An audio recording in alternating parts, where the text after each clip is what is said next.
The intel agencies have a big effect on what is broadcast on television. I'm Peter Jennings in New York. Just a short while ago, there are a lot of anchors who, including people I know well and have worked with. New outrage at cigarette sponsorship of sporting event. At different networks. I'm thinking of one in particular, a national security reporter, who was just a mouthpiece for the Pentagon and the CIA. Good evening, live from the Berlin Wall on the most historic... Do you have any people being paid by the CIA who are contributing to the national news services, AP and UPI?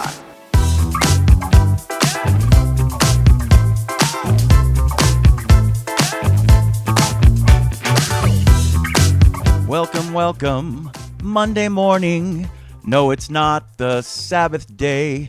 Yes, it's just an ordinary Monday, but you can connect with Jesus any old day. Alrighty then. I'll take that. Hey, you guys remember this guy? It is now 11 o'clock and I'm fed up and tired. Marty, I would address... Somebody get a phone book so you can see me.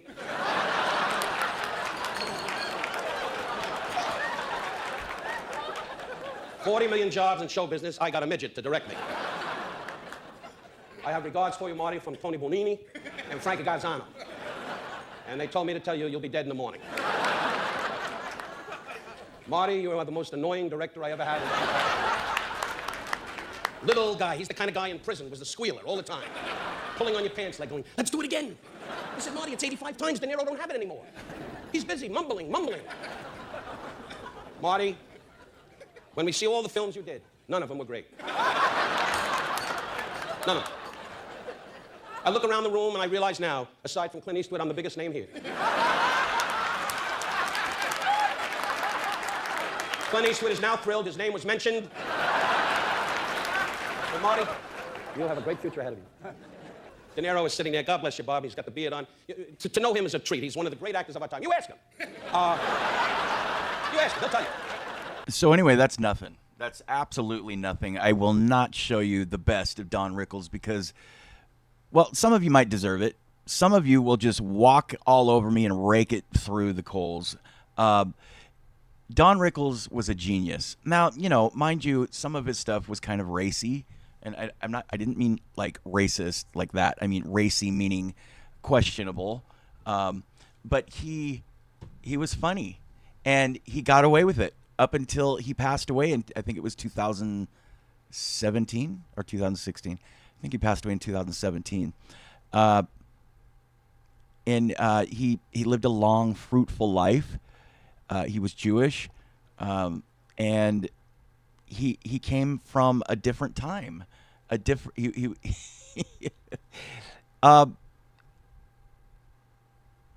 it was his, I think it was his personality, his character that just carried him throughout his career. But anyway, if you want to know more about Don Rickles, go watch some of his stuff on the YouTube and check him out. He's a beautiful man. Some of you might disagree with me, but he's definitely real comedy and the opposite of wokeness. A breath of fresh air. He's an oasis in a storm of confusion and chaos today. We cannot conduct covert operations if a committee puts out a report which refers to an activity which leaves out the name of a country or individual concerned, but gives enough evidence for any amateur sleuth to identify it beyond a shadow of a doubt in times for its identification to be carried with the news stories of the report itself. That is the... All right, but you believe you're consistent with the statutes, but there isn't any statute that prohibits your interception of domestic communications. I believe that is Lieutenant General Lou Allen, NSA Director, 1975. This is Congress. They were also speaking to the outgoing CIA Director, William Colby, testifying before a congressional committee. Basically, there is no oversight. There is no transparency. They do not answer to anyone. And that's basically what they're saying.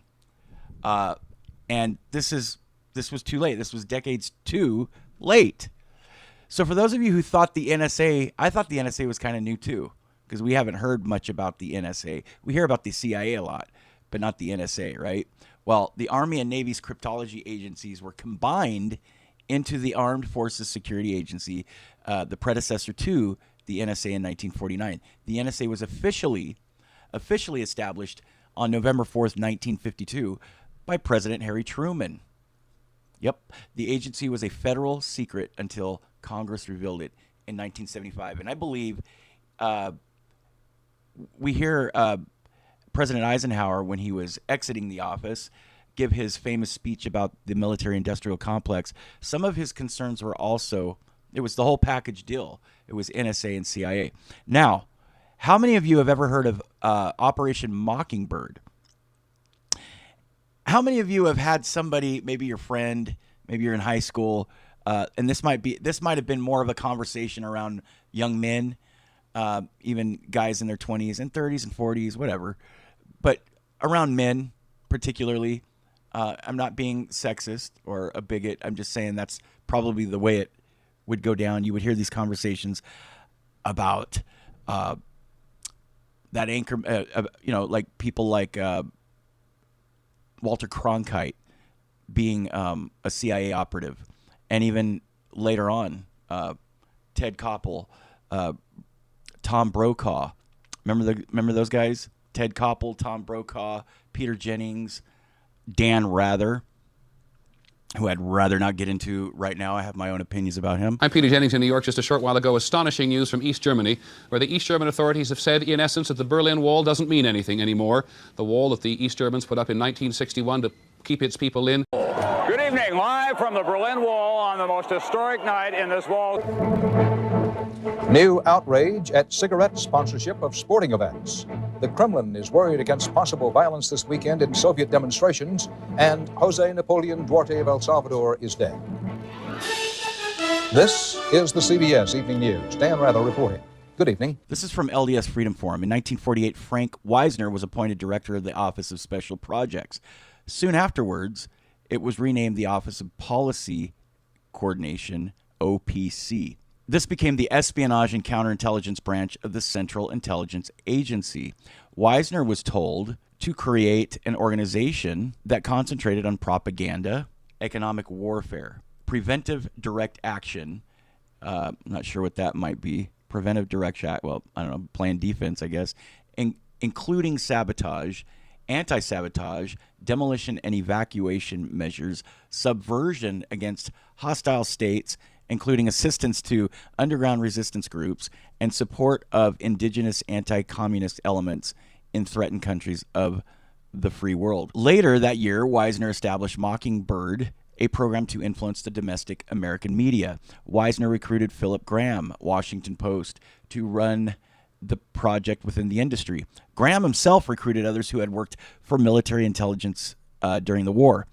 This included James Truitt, Russell Wiggins, Phil Galen, John Hayes, and Alan Barth. Others like Stuart Alsop, Joseph Alsop, and James Reston were recruited from within the Georgetown set, according to Deborah Davis, the author of Catherine the Great, 1979. By the early 1950s, Wisner owned respected members of the New York Times, Newsweek, CBS, and other communications vehicles.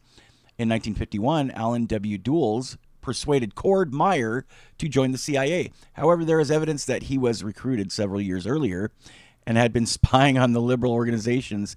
This covert stuff all over the place, right? These are covert combos at their best. He had been a member of in the later 1940s. According to Deborah Davis, Meyer became Mockingbird's principal operative. One of the most important journalists under the control of Operation Mockingbird was Joseph Alsop, whose articles appeared in over 300 different newspapers.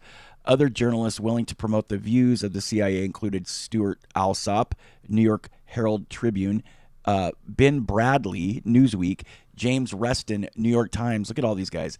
All the movers and shakers and mainstream media outlets during that era, and some of them today.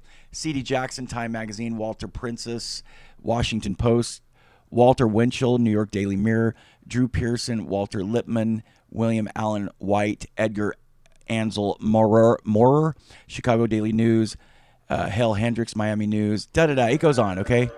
It goes on. I'll leave you the link.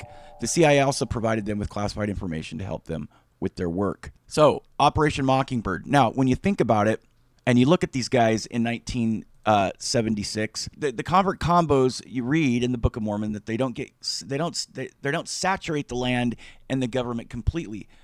This was 76, 86, 96, 2006, 16, 50 years ago, almost 50 years ago, right? And even before 1976. So they're putting their people in place, but not everybody is a player. So you'll see where people are talking, they're a little bit more open about it here because they weren't used to being questioned about it. And think about it. Most Americans at this time don't understand what they're talking about. Maybe trust the government will take care of this. Everything will be okay. I don't know. But I don't think you'll hear much about it today. You'll hear more redaction. You'll see more of things redacted and statements like that's classified information. Operation Mockingbird is the CIA planting operatives or their people in news agencies. And some of their philosophies were they would use these reporters to go out, and during wartime, or it allowed them access to certain places overseas in the Middle East, maybe doing stories on Russia, China. It allowed them to be out in the trenches, getting stories, posing as news people. But they were news people, so they had the training of they had the same training as journalists do. So they had degrees in journalism and maybe other credentials, but also the training of the CIA, employed by the CIA. So they were CIA operatives and news people. So Tucker Carlson is saying that is still a thing, and he knows it. So they're using the media and journalists and the corporate press to find out what we're doing and to basically run our lives. So here's the deal. Tucker, of all people, has experience working with some of these outlets that are run by the CIA, CNN being one of them. I remember Tucker Carlson during the time before he believed in any conspiracies. He was a classic liberal. He was covering the news during the 9/11 attacks. I remember that well, and I think, correct me if I'm wrong, and I might be wrong on this, but wasn't he aired during the time of the Building 7 collapse? I'm not sure about that. A Wolf Blitzer type, because whenever I take a close look at his history. Actually, I'm always like, why would he do this? Why would he say a bunch of stuff he doesn't believe or he must know is untrue? Like, what? He sat there as this sort of elder statesman of news and just sort of lied right through COVID and many other subjects. Why would he do that? Why would he do it to his legacy? I worked with Wolf for years, never had a problem with him. It's always nice. No one wants to hear it. I'm sure most people won't believe it, but I can tell you, having lived it for many years, it's true. The intel agencies have a big effect on what is broadcast on television and what you see on Facebook and Google as well. I mean, they're all up and down Facebook and Google, as I'm sure you know. And, there are a lot of anchors who, including people I know well and have worked with at different networks. I'm thinking of one in particular, a national security reporter who was just a mouthpiece for the Pentagon and the CIA and is knowingly telling lies on their behalf. That's very, very common, very common. And I can think of a number of people at CNN who I know for a fact are doing that exact thing. So on CNN, Tucker anchored Crossfire, which was huge, just like the show that he had. He was big. He got big on there and then left. I can't remember why he left, but he had a pretty successful show called Crossfire, had his successes there like he did at Fox News. So what Tucker is saying is very clear that CNN is still ran and operated not as an independent news agency, but as a propaganda machine for the CIA. And they're not the only ones. All the news agencies are like that. And I'm starting to believe that Fox News is. They're the polarized other side, the polarization, right? They're the other end of the spectrum. Divide and conquer. Of anchors who, including people I know well and have worked with at different networks. I'm thinking of one in particular, a national security reporter, who was just a mouthpiece for the Pentagon and the CIA and is knowingly telling lies on their behalf. It's very, very common, very common. And I can think of a number of people at CNN who I know for a fact are doing that exact thing. And so, I mean, they're reading government propaganda from the intel agencies knowingly. And I'm sure they've got some internal rationale that allows them to get up in the morning and face themselves despite having done something that dishonest. But I'm just telling you, bottom line, I know that is true. I'm not speculating at all.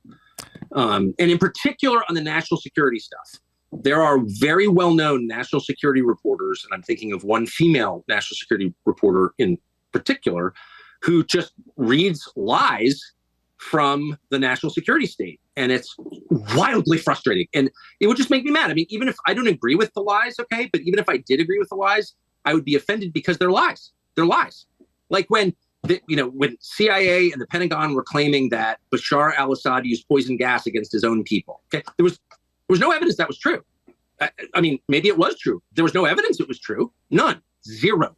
And I called them out and they could not provide any evidence. And yet every national security, and it was a big deal. I mean, we killed a lot of people in response. We sent in missiles and killed a lot of people. We took human life in response to that claim.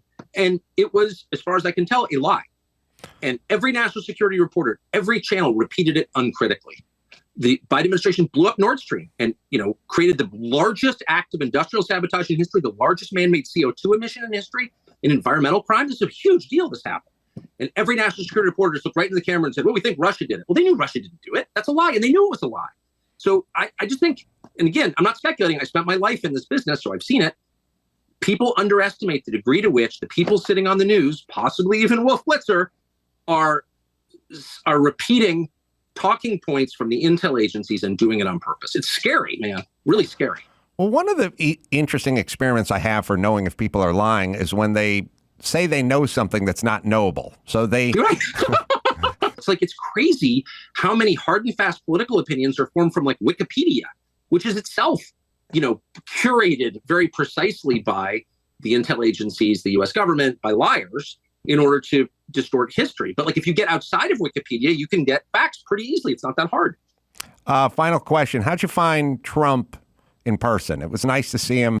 So what we got going on here, brothers and sisters and folks who have joined me recently, whether you're a member of our church or not, thank you for being here. You're going to enjoy the program. You're going to enjoy the content. And, oh, by the way, we are launching, The Last Dispensation is launching membership stuff. All right. And I've got 3 tiers. Andrea is working on it with me as we speak. We will have the Sunbeams. And then the second one is CTR, and the third one is Valiant. So those are the 3 tiers, or the 3 membership groups that you can belong to.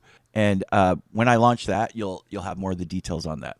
Okay, so you have the 3 branches of government. So the Church Committee was the last time in the 1970s that our United States government looked into the CIA and the NSA and Operation Mockingbird. Isn't it weird? It sounds like a Mockingjay almost from the Hollywood CIA-made movies. So what does Mockingjay have to do with it? Anyway, from Hunger Games.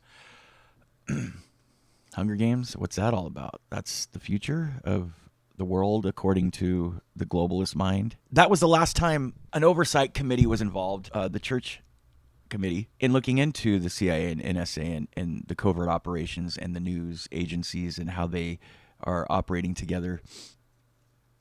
And I would like to sometime get into more detail about how they got together, but that little brief thing that I read you from LDS Conservative should help. But what you're looking at here is you're looking at our 3 branches of government, the Constitution, right, hanging by a thread. I believe this is what it means to have our Constitution hang by a thread. And when I mentioned also human trafficking, and how that is a sign of our Constitution being hung by a thread, because who's involved in that? Theoretically, hypothetically, allegedly, it is the CIA, right? It is the CIA. So that's what we're doing. We're butting heads. So back then, I think there wasn't very many people yet involved. And you'll see that. And the other thing I want to emphasize is that you're going to get the feeling that what you're seeing is the United States government in a very vulnerable position. Imagine you're the entrepreneur that started this company and your vice president has been doing things behind your back for years, even starting new accounts without your knowledge. And this person's been given free run of things because you trust them. And then let's say several years later, you find out that your company was usurped by this person that you thought you could trust. And you see this, it's a monster that was created, and Truman was part of this, creating this monster, and others before him. It's scary. Do you have any people being paid by the CIA who are contributing to a major circulation American journal? We do have people who submit pieces to American journals. Do you have any people paid by the CIA who are working for television networks? This, I think, gets into the kind of getting into the details, Mr. Chairman, that I'd like to get into in executive session. At CBS, we had been contacted by the CIA. As a matter of fact, by the time I became the head of the whole news and public affairs operation in 1954, the ships had been established, and I was told about them and asked if I'd carry on with them. Do you have any people being paid by the CIA who are contributing to the national news services, AP and UPI? Well, again, I think we're getting into the kind of detail, Mr. Chairman, that I'd prefer to handle in executive session. Senator, do you think that you named the news organizations in your final report? That remains to be decided. I think it was entirely in order for our correspondents at that time to make use of CIA agent chiefs of station and other members of the executive staff of CIA as sources of information which were useful in their assessments of world conditions. Would you say that continues today? Well, I would think probably for a reporter it would continue today, but because of all of the revelations of the period of the 1970s, it seems to me that a reporter's got to be much more circumspect in doing it now, or he runs the risk of at least being looked at with considerable disfavor by the public. I think you've got to be much more careful about it. So what Tucker is about to say here didn't surprise me at all. My wife and I will watch the news, and you guys will see it too, that people are not very intelligent today. Look at I'll just say it, I don't care, our press secretary for the President of the United States the other day said that something about that she wouldn't live, I don't live in Canada.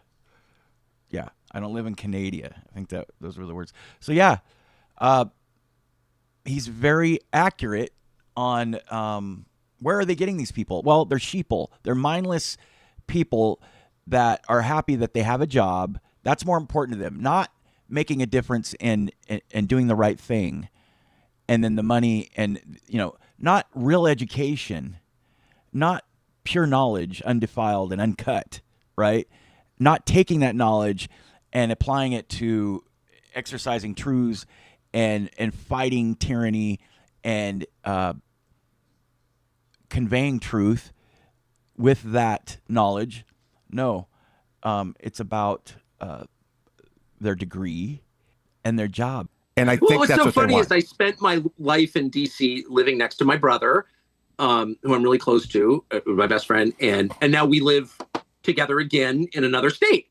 And so I spent my whole life with my brother, and he spent, like me, his whole life in Washington. So, from high school on, and we go for a walk every single morning with 7 dogs, and we climb this mountain every single morning, and we always talk about Washington, where we spend our lives.